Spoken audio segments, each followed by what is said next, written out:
बाबा साहब डॉक्टर आम्बेडकर को सादर नमन। हम सबको धम्म का व्यवहारिक प्रशिक्षण दे रहे परम श्रद्धेय बनते डॉक्टर करुणाशील राव जी को सादर बंदामी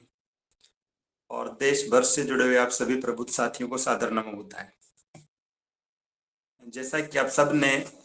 गूगल मीट के संदेश में पढ़ ही दिया होगा कि आज हम जिस विषय पर बात कर रहे हैं वो विद्यार्थियों से जुड़ा हुआ है।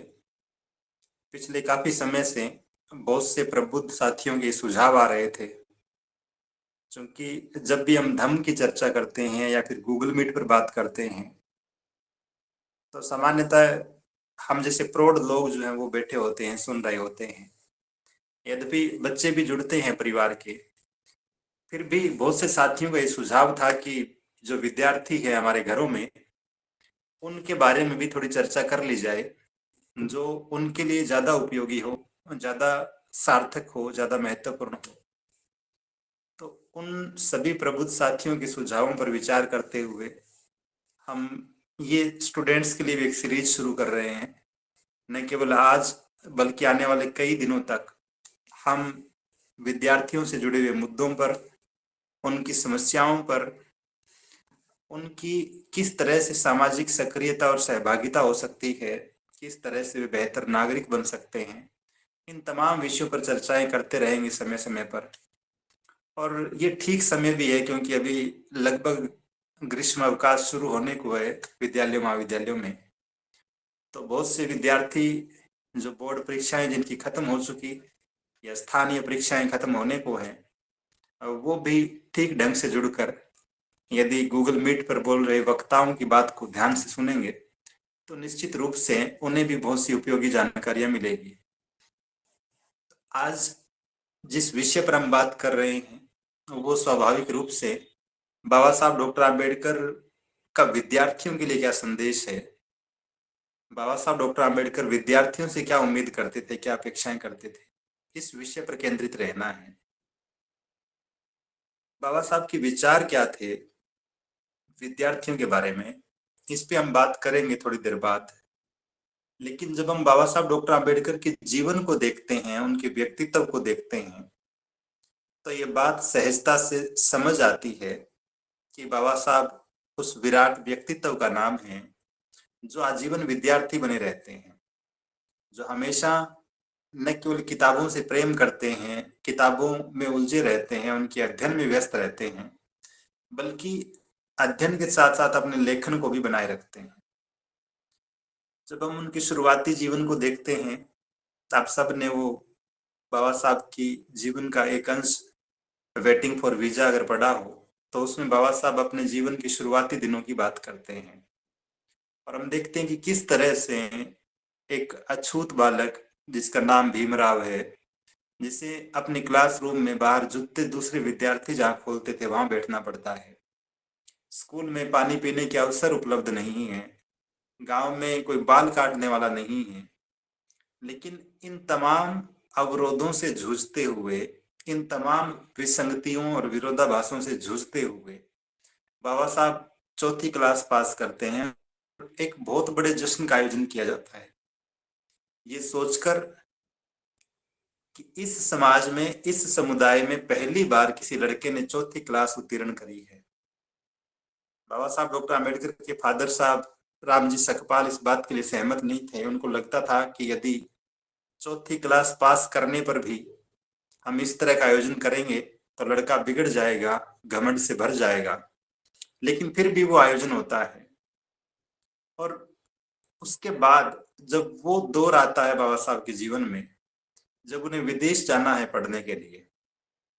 तब भी कोलंबिया जाकर भी, बाद में इंग्लैंड में लंदन स्कूल ऑफ इकोनॉमिक्स में बाबा साहब जिस प्रतिबद्धता के साथ, जिस हौसले के साथ, जिस संघर्ष के साथ अपने अध्ययन को जारी रखते हैं, वो अपने आप में एक मिसाल है, अद्भुत प्रेरणा है आज के विद्यार्थियों के लिए। और मैं जब आज के विषय पर बोलने के लिए कुछ पढ़ रहा था, क्योंकि बाबा साहब डॉक्टर आम्बेडकर की संपूर्ण साहित्य को भारत सरकार 40 खंडों में छापती है हिंदी भाषा में,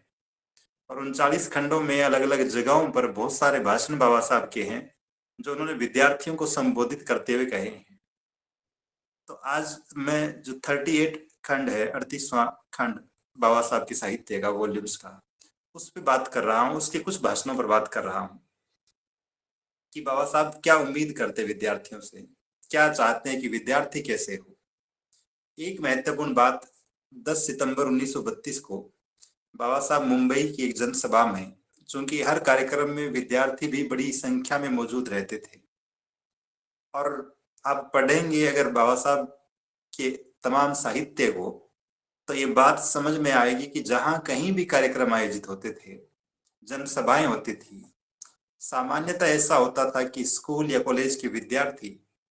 बाबा साहब के स्वागत में गीत गाने के लिए आते थे। तो एक बहुत ही स्वाभाविक सा नाता बाबा साहब का विद्यार्थियों से उम्र भर रहा है।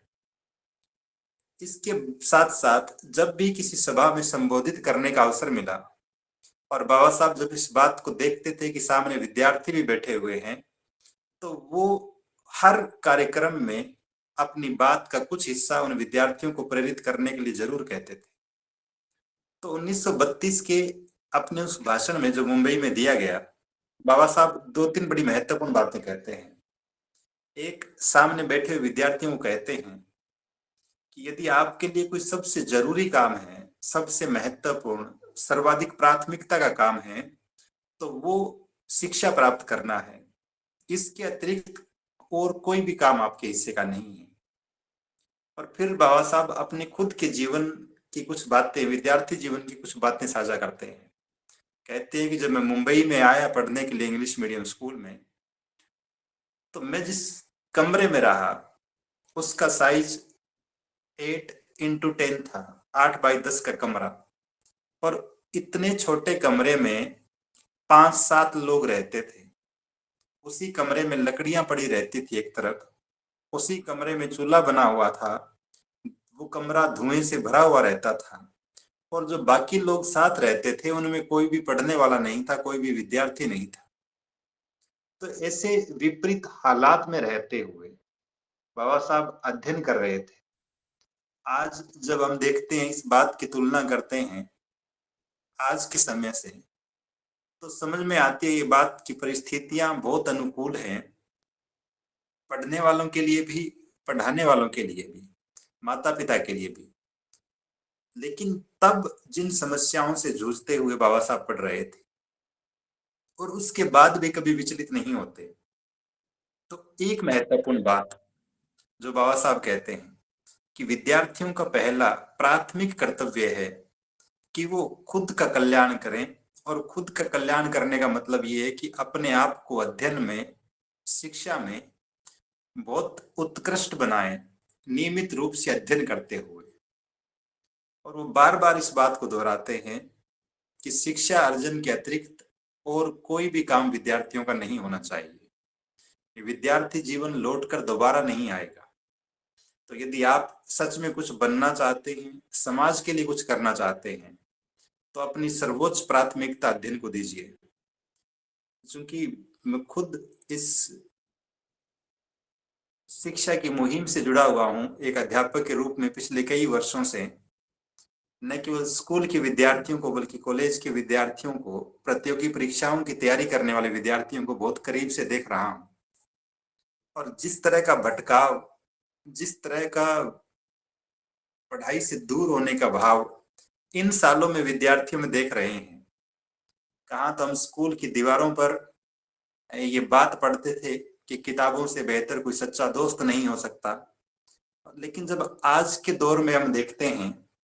तो किताबों से तो हर किसी का नाता टूटा हुआ नजर आता है। और मोबाइल को आप दोस्त कहें कि दुश्मन कहें, बस सारी की सारी दुनिया इसी के इर्द गिर्द सिमट गई है। और बहुत हैरानी होती है जब किसी क्लास में जाने पर, बच्चों के बीच जाने पर, स्टूडेंट्स में से जो 6ठी 7वीं 8वीं 9वीं 10वीं 11वीं 12वीं क्लास में पढ़ रहे हैं, उधर से सवाल आता है कि सर आपकी इंस्टाग्राम आईडी बताइए, सर आपकी स्नैपचैट आईडी बताइए। तो समझ में आता है कि इस दौर के विद्यार्थियों की प्राथमिकताएं कहाँ केंद्रित हो रही है, उनका डाइवर्जन किस दिशा में हो रहा है। लेकिन तब भी बाबा साहब की ये सीख, ये संदेश कि विद्यार्थियों का प्राथमिक काम, पहला काम, एकमात्र काम सिर्फ और सिर्फ अध्ययन करना है। आपने बाबा साहब डॉक्टर आम्बेडकर मूवी यदि देखी हो, और जिन साथियों ने नहीं देखी, अपने घर के बच्चों को यदि आपने वो मूवी नहीं दिखाई, क्योंकि हम किताब नहीं पढ़ पा रहे हैं ऐसा हो सकता है, लेकिन बाबा साहब डॉक्टर आम्बेडकर पर जो मूवी बनी हुई है वर्षों पहले, वो भारत सरकार के सानिध्य में बनी, उनके सहयोग से बनी। उस मूवी को आप देखेंगे, उसमें एक जगह पर सीन आता है जब बाबा साहब डॉक्टर आम्बेडकर अमेरिका गए हुए पढ़ने के लिए, और ये वो दौर था जब भारत में आजादी का आंदोलन चल रहा है। अमेरिका में भी गदर पार्टी नाम की एक संस्था काम कर रही है। लाला लाजपत राय, लाला हरदयाल जैसे लोग उसको ऑपरेट कर रहे थे, और वहीं पर लाला लाजपत राय बाबा साहब से मिलते हैं और कहते हैं कि हम भारतीय छात्रों से ये उम्मीद करते हैं कि वो आजादी के आंदोलन में हमारा सहयोग करें। और आप देखिए कि उस उम्र में बाबा साहब डॉक्टर आम्बेडकर, जो व्यक्ति भारत के राष्ट्रीय आंदोलन की मुख्य धारा में है, जो क्रांतिकारी गतिविधियों का अगुवा है, उसे बहुत ही सुस्पष्ट शब्दों में मना करते हुए कहते हैं कि मैं इस संस्थान में, इस विश्वविद्यालय में सिर्फ और सिर्फ अध्ययन करने के लिए आया हूं, इसके अतिरिक्त और कोई काम नहीं करूंगा। और ये बात बाबा साहब उस वक्त न केवल अपने जीवन से समझाते हैं, बल्कि बाद में भी जब उन्हें अवसर मिला, एक जगह पर और कहते हैं बाबा साहब, 1933 में सोपारे नाम के किसी गांव की जनसभा में बाबा साहब फिर कहते हैं कि अपनी बुद्धि का इस्तेमाल सिर्फ 3 कामों के लिए करना है हमें। एक, रोटी के लिए, रोटी का अर्थ मोटा सा ये कि अपने रोजगार के लिए, अपने करियर के लिए। दूसरा, शिक्षा प्राप्ति के लिए और शिक्षण संस्थानों की स्थापना के लिए। और तीसरा, सत्ता की प्राप्ति के लिए। तो वहां वो इस बात की ओर भी इशारा करते हैं कि जो लोग विद्यार्थी जीवन में आंदोलनों में सहभागिता करने लगते हैं, जो लोग विद्यार्थी जीवन में अध्ययन को छोड़कर दूसरे कामों को प्राथमिकता देने लगते हैं, अपने जीवन के आने वाले दौर में उन लोगों को पश्चाताप से गुजरना पड़ता है। और बाबा साहब ये भी कहते हैं कि यदि विद्यार्थी जीवन में आपने बहुत ईमानदारी से अध्ययन किया और आप किसी बहुत उच्च पद पर पहुंच गए, उस वक्त आप समाज का जितना भला कर पाएंगे उतना विद्यार्थी जीवन की गतिविधियों से नहीं कर पाएंगे। तो आज के विद्यार्थियों को भी ये सोचने की, ये तय करने की जरूरत है कि हम स्कूल या कॉलेज के दिनों में छोटी छोटी गतिविधियों में सहभागिता करते हुए अपने जीवन को, अपने आप को ये सांत्वना देते रहें कि हम समाज के लिए कुछ कर रहे हैं, देश के लिए कुछ कर रहे हैं, हमारे शिक्षण संस्थान के लिए कुछ कर रहे हैं, किसी संगठन के लिए कुछ कर रहे हैं, या फिर कुछ सालों की कठिन मेहनत के बाद जब वो पढ़ लिख कर सुयोग्य बन जाए, उस वक्त समाज को जो लौटा पाएंगे, देश को जो लौटा पाएंगे, निश्चित रूप से वो बहुत व्यापक होगा, बहुत बड़ा होगा। तो इस भटकाव से भी अपने आप को बचाने की जरूरत है कि हम अपने गले में कोई दुपट्टा डालकर, गमछा डालकर और छात्र नेता की पहचान बनाकर, छात्र नेत्री की पहचान बनाकर, और इस बात पे इतरा रहे हैं, इस बात पे खुश हो रहे हैं कि मैं बड़ी महत्वपूर्ण और निर्णायक भूमिका में हूं अपने कॉलेज में। कॉलेज का दायरा किसी एक शहर तक हो सकता है, एक गांव तक हो सकता है, एक कस्बे तक हो सकता है, लेकिन जिस समाज को बदलने के लिए, जिस देश को बदलने के लिए हम प्रयास कर रहे हैं, निश्चित रूप से वो बहुत व्यापक है, उसकी सीमाएं बहुत विस्तारित है। तो ऐसे में बिना प्रत्यक्ष रूप से ऐसी अनावश्यक गतिविधियों में सहभागिता के आज के दौर में भी विद्यार्थियों को इस बात की जरूरत है कि वो अध्ययन को सर्वोच्च प्राथमिकता दें। तीसरी बात बाबा साहब और कहते हैं कि जब आप अध्ययन को प्राथमिकता देंगे, जब आप बाकी गतिविधियों से अपना नाता तोड़ लेंगे, तब भी एक तीसरा काम और बचेगा, और वो काम ये है कि स्वावलंबन आपके जीवन का, आपके व्यवहार का अभिन्न अंग होना चाहिए। यदि आप स्वावलंबी नहीं हैं, आप दूसरों पर निर्भर रहते हैं। और ऐसा अवसर आया एक बार बाबा साहब के जीवन में, गोलमेज सम्मेलन के बाद, जब बाबा साहब डॉक्टर आम्बेडकर अंग्रेजों द्वारा बनाई गई कमेटी के साथ ये सर्वे कर रहे थे कि देश के अलग अलग राज्यों में कितने लोग शिक्षित है, उच्च शिक्षा में कितने अछूत लोग हैं, तो बाबा साहब का पंजाब में भी जाना हुआ। और पंजाब में जाने के बाद किसी एक शहर में मैं नाम भूल रहा हूँ, बाबा साहब किसी छात्रावास में रहने वाले अछूत समुदाय के कुछ लड़कों की गवाही लेना चाहते थे उस कमेटी के सामने, ताकि वो बता सके कि पंजाब में अछूतों की शिक्षा का स्तर क्या है। वो 4-5 लड़के जो उस छात्रावास में रहते थे, वो गवाही देने के लिए तो आते हैं, लेकिन बाबा साहब को बताते हैं कि हम जिस छात्रावास में रहते हैं वो आर्य समाज द्वारा संचालित किया जाता है, और उस छात्रावास के मालिकों ने, उसके संचालनकर्ताओं ने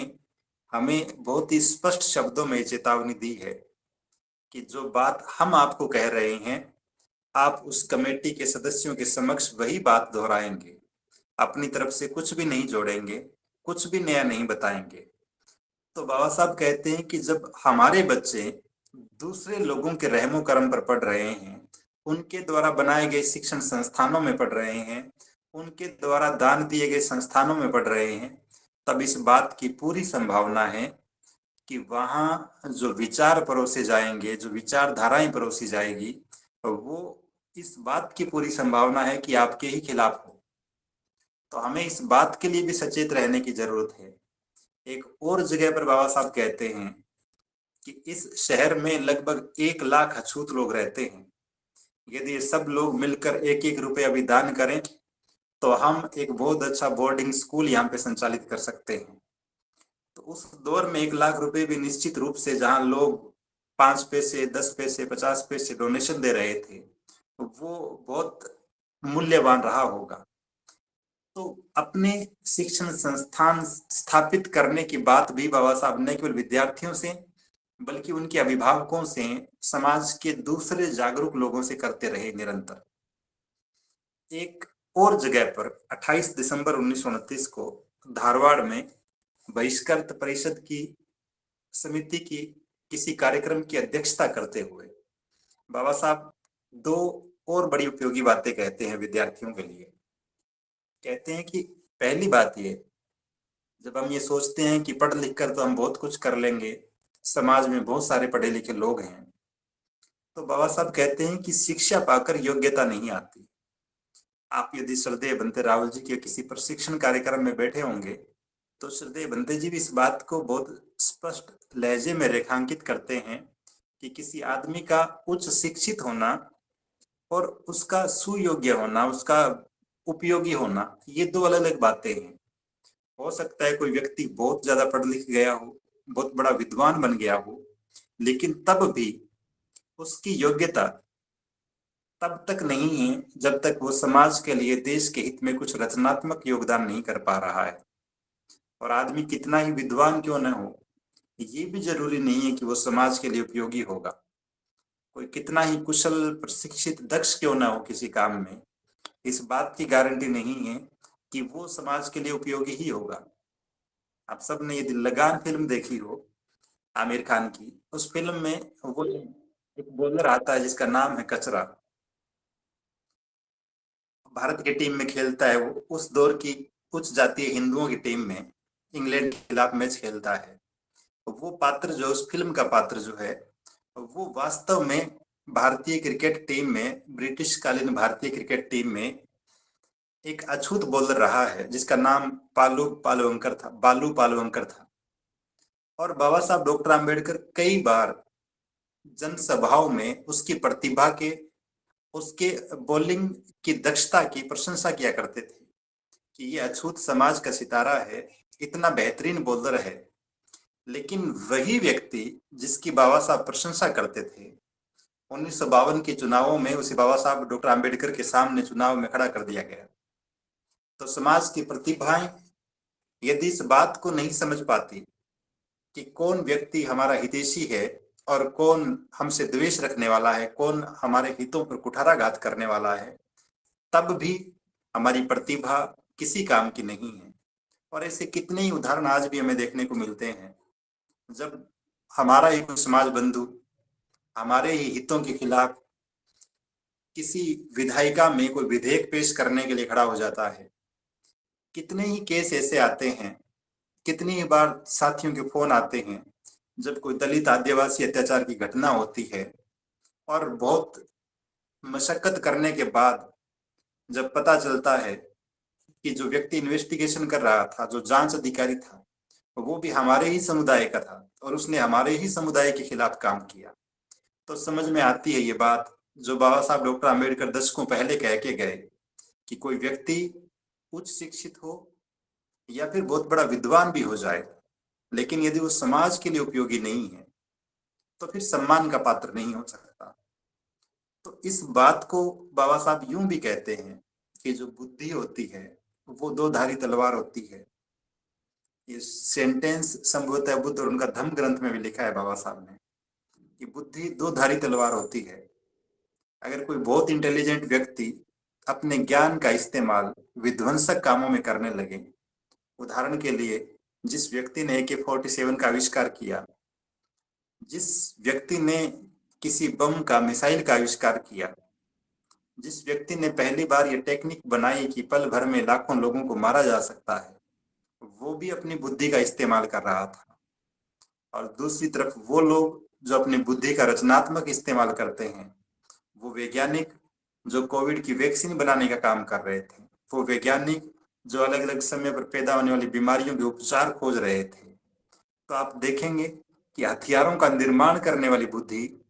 और बीमारियों के खिलाफ दवाइयां ढूंढने वाली जो बुद्धि है, इन दोनों में रात दिन का अंतर है।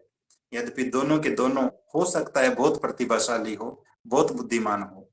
तो ये बुद्धि भी अपने आप में दो धारी तलवार है। ये हम पे है कि हम इसका इस्तेमाल किस तरह से करते हैं। तो आज के दौर के विद्यार्थियों को भी बाबा साहब की उस बात को समझने की जरूरत है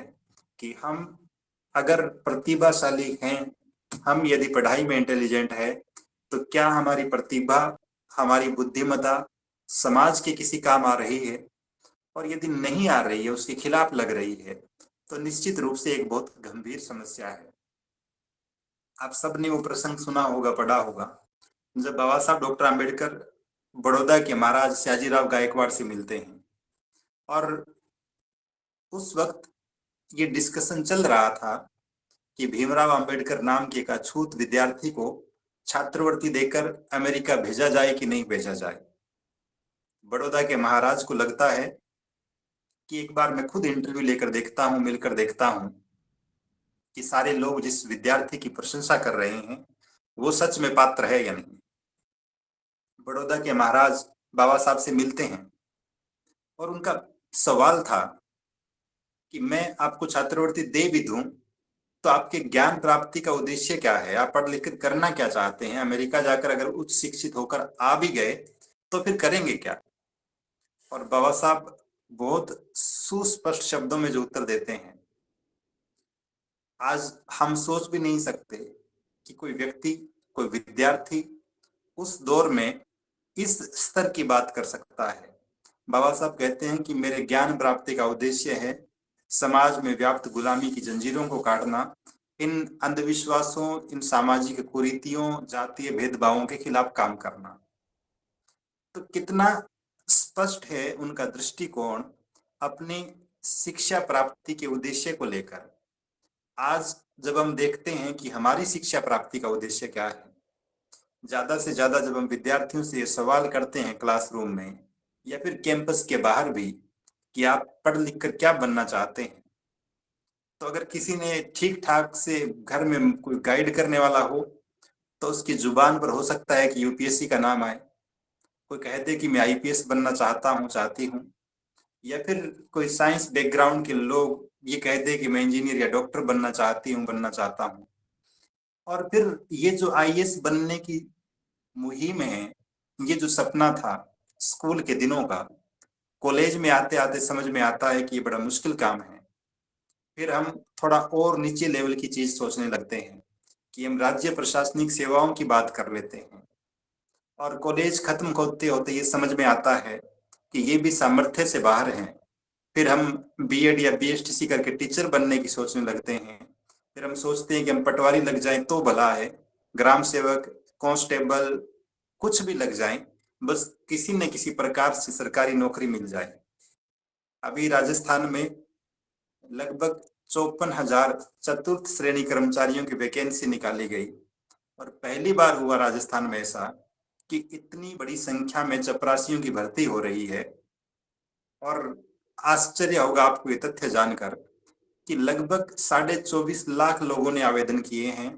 और इन 24.5 लाख आवेदन करने वाले लोगों में एमबीए किए हुए, पीएचडी किए हुए, एमए बीएड तो न जाने कितने होंगे, बीटेक किए हुए लोग आवेदन कर रहे हैं।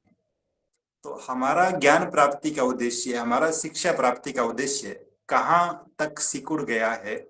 वो ऊपर जाने की बजाय कितना नीचे जाता चल धंसता चला जा रहा है,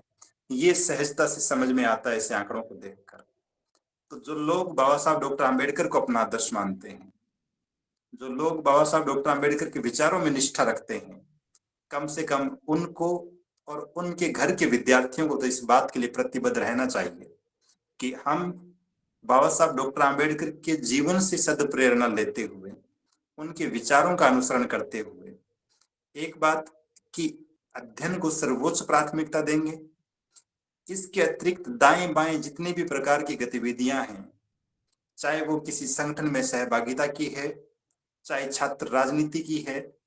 या फिर और अन्य प्रकार के जितने भी हमें अपने ट्रैक से हटाने वाली गतिविधियां हैं, चाहे वो सिनेमा घरों की तरफ मुंह करने की बात हो, या फिर आए दिन महंगे महंगे मोबाइल खरीदने की लत हो, महंगे कपड़े या महंगे जूते खरीदने की बात हो, या फिर दोस्तों के साथ इधर उधर घूमने भटकने या सोशल मीडिया पर टाइम खराब करने की बात हो, इन तमाम चीजों से अपने आप को दूर रखते हुए, अपने लक्ष्य पर केंद्रित रहते हुए, बहुत ईमानदारी के साथ हमें अध्ययन करना है, अपनी शिक्षा अर्जन का काम करना है। क्योंकि बाबा साहब भी उम्र भर किताबों से घिरे रहे, विद्यार्थी जीवन से लेकर और जीवन की आखिरी सांसों तक वो किताबों के बीच रहे हैं। तो जब हम उन्हें अपना आदर्श मान रहे हैं, तो निश्चित रूप से इस बात के लिए तैयार करना चाहिए खुद को कि हमारी सर्वोच्च प्राथमिकता भी अध्ययन है, और अध्ययन भी इस उद्देश्य से कि हम ज्ञान प्राप्ति में, बुद्धिमत्ता के मामले में कोई हमें कमजोर साबित न कर सके। और मैं एक बहुत ही खराब चीज आप सबसे साझा कर रहा हूं, आप नजरें दौड़ाएंगे अपने चारों तरफ कि हमें एक सीए चाहिए जो इस समुदाय का हो, तो आपके मोबाइल में जो कॉन्टेक्ट्स सेव हैं वो लिस्ट छोटी पड़ जाएगी, आपको इस समाज में कोई सीए मुश्किल से देखने को मिलेगा। जब आप ये ढूंढने लगेंगे इस मोबाइल की लिस्ट में, कॉन्टेक्ट लिस्ट में, कि हमें एक बहुत अच्छा वकील चाहिए जो हमें ठीक समुचित मार्गदर्शन दे सके, तब भी इस बात का भाव प्रतीत होगा। जब आप किसी और टेक्निकल फील्ड को तलाश करेंगे, वेब डिजाइनिंग हो या कुछ और चीजें, तब भी समझ में आएगी कि इस फील्ड में हमारे लोग बहुत कम हैं। तो जहां जहां ये स्पेस है, जब अवसर नहीं मिल रहे थे, तब तो ये माना जा सकता था कि कोई पढ़ने नहीं दे रहा है, कोई अध्ययन के अवसर नहीं है, सुविधाएं नहीं है। लेकिन अब जब चारों तरफ तमाम तरह की सुविधाएं हैं, और उसके बाद भी अगर हम लोग पिछड़ रहे हैं, हमारे विद्यार्थी पिछड़ रहे हैं, तो फिर हमें इस बात पे चिंतन करने की जरूरत है। तो पहला काम विद्यार्थियों के लिए सिंपल सा संदेश ये है बाबा साहब के जीवन से, उनके विचारों से, कि अपने अध्ययन को, शिक्षा प्राप्ति को सर्वोच्च प्राथमिकता देनी है। दूसरी बात, चूंकि आज मैं जिस वॉल्यूम पे बात कर रहा था वो खंड 38 है, और उसमें बाबा साहब के 1936 तक के भाषणों का संग्रह है, तो उसमें से जो 4-5 भाषण थे विद्यार्थियों को संबोधित विशेष रूप से, मैं उस पर बात करी है। तो दूसरी जो बात है वो ये है कि किसी भी प्रकार के भटकाव के बिना सिर्फ और सिर्फ विद्यार्थियों को अपने एक ही उद्देश्य पर केंद्रित रहना चाहिए। वो अपने आप को अपग्रेड करें, अपने आप को स्किल्ड बनाएं, ताकि जब कुछ साल बाद वो योग्य बन जाए तो और ज्यादा बुद्धिमत्ता के साथ और ज्यादा कौशल के साथ समाज के हितैषी बनकर समाज के लिए अग्रिम पंक्ति में खड़े होकर काम कर सके। और तीसरी बात कि स्वावलंबी, स्वाभिमानी बने रहना बहुत जरूरी है। इसके बिना हमारा सारा का सारा अध्ययन व्यर्थ है। और अगर हम इस बात के लिए खुद को तैयार नहीं कर पाए, तब भी ये नुकसान आने वाली पीढ़ियां झेलेगी। तो कुल मिलाकर बात ये कि बाबा साहब का जीवन, पूरा का पूरा जीवन इस बात की सदप्रेरणा देता है, इस बात की मिसाल है, इस बात का उदाहरण है कि अगर हम सच में कुछ बनना चाहते हैं, कुछ करना चाहते हैं, आज के विद्यार्थी कुछ बनना करना चाहते हैं, तो फिर हम बाबा साहब डॉक्टर आम्बेडकर को अपना आदर्श मानते हुए निश्चित रूप से अपने आप को ठीक मार्ग पर लगाएं। एक छोटा सा प्रसंग आपसे साझा करते अपनी बात को खत्म करूंगा। बहुत बार ये सवाल मन में आ सकता है कि हम बाबा साहब डॉक्टर आम्बेडकर की बातों को क्यों माने। क्योंकि स्कूल में, कॉलेज में अधिकांश विद्यार्थी भारतीय स्कूलों कॉलेजों के पाठ्यक्रम में जितना बाबा साहब के बारे में पढ़ते हैं वो बस इतना सा जिक्र आता है, जहाँ संविधान का जिक्र आता है, संविधान सभा का, संविधान निर्माण की बात आती है, वहाँ प्रारूप समिति के अध्यक्ष के रूप में उनके कार्यों का बहुत ही संक्षिप्त सा विवरण हमें पढ़ने को मिलता है। इसके अतिरिक्त बहुत ज्यादा जानकारियां हमारे पास होती नहीं है बाबा साहब के बारे में, यदि घर पर माहौल वैसा नहीं है तो। अपने स्कूल के दिनों में जब मैं 12वीं क्लास में पढ़ रहा था, स्कूल में एक बहुत ही खराब घटना की वजह से आधी छुट्टी के वक्त ही मैं क्लासरूम छोड़कर घर लौट आया, ये सोचकर अपने आंसू पोंछते हुए कि आज के बाद कभी स्कूल नहीं जाऊंगा। क्योंकि स्कूल में क्लास का माहौल इतना खराब था, इतना जातीय पूर्वाग्रहों से ग्रसित था कि मन ही नहीं किया, सोचा कि आज के बाद कभी, और बहुत पढ़ लिया। घर आकर जब देर रात तक नींद नहीं आई, ये सोचता रहा कि कल स्कूल जाऊं कि नहीं जाऊं, जाऊं कि नहीं जाऊं। और संयोग से पिछले साल की 11वीं क्लास की राजनीति विज्ञान की किताब में बाबा साहब के जीवन के बारे में बहुत ही संक्षिप्त सा परिचय मैंने पढ़ा हुआ था। बहुत ज्यादा परिचय बाबा साहब से नहीं था, लेकिन तब से ही एक आदर्श व्यक्तित्व के रूप में उनकी छवि दिमाग में बैठी हुई थी। उनका चेहरा अचानक से याद आया और लगा कि बाबा साहब डॉक्टर आम्बेडकर यदि इतने संघर्ष सहने के बाद भी स्कूल नहीं छोड़ते, अपने पढ़ने को बंद नहीं करते, अपनी शिक्षा को बंद नहीं करते, तो फिर इतनी छोटी सी बात पर गुस्सा होकर, निराश होकर, दुखी होकर मैं स्कूल जाना क्यों छोड़ दूं। और अगले दिन चुपचाप बिना किसी को कुछ कहे, बिना किसी से कोई शिकायत किए मैं स्कूल चला गया। और उसका रिजल्ट ये है कि आज टीचर बनकर दूसरों को पढ़ा रहा हूँ। तो यदि हमारे आदर्श वो लोग हैं जिनका जीवन सच में प्रेरणादायक है, वो पारलौकिक नहीं है, वो काल्पनिक नहीं है, उनका अस्तित्व रहा है, उनके विचारों ने, उनके कार्यों ने, उनके संघर्षों ने, उनकी उपलब्धियों ने लाखों लोगों के जीवन में बदलाव किए हैं,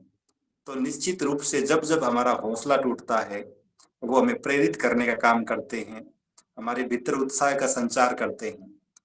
तो तमाम विद्यार्थियों से इस निवेदन के साथ कि हम बाबा साहब डॉक्टर आम्बेडकर को अपना आदर्श माने, उनके विचारों का अनुसरण करें, निश्चित रूप से हमारा भविष्य अच्छा होगा, समाज का भविष्य अच्छा होगा, इस देश का भविष्य अच्छा होगा और ये देश निश्चित रूप से एक विकसित राष्ट्र बनेगा। तो आज के वक्तव्य में मैं अपनी बात को यही विराम दे रहा हूँ। बाद में फिर कभी अवसर मिला तो बाकी के वॉल्यूम्स में बाबा साहब के विद्यार्थियों को संबोधित किए गए जो भी विचार हैं उन पर ये चर्चा जारी रहेगी। आप सभी ने ध्यानपूर्वक सुना होगा, सभी को बहुत बहुत साधुवाद। और मैं ये निवेदन फिर कर रहा हूँ आपसे, जिन साथियों के घरों में विद्यार्थी हैं, किसी भी क्लास में पढ़ने वाले, किसी भी प्रतियोगी परीक्षा की तैयारी करने वाले, आप उनकी सूची भी आदरणीय धम्म संदेश जी को या बीआरसी के नंबर पर भेजें। एक दिन हम स्पेशल विद्यार्थियों की मीट रखेंगे और श्रद्धेय बनते जी उन सभी को संबोधित करेंगे, ताकि हम और बेहतर ढंग से इस बात के लिए, आने वाले भविष्य के लिए उन्हें तैयार कर सकें और वो बिना किसी खराब संगति के, बिना किसी खराब लत का शिकार हुए एक बेहतर और जिम्मेदार नागरिक बनकर समाज और देश को राह दिखाने का काम कर सकें। सभी को बहुत बहुत साधुवाद। श्रद्धेय बनते जी को सादर वंदनामि। नमो बुद्धाय।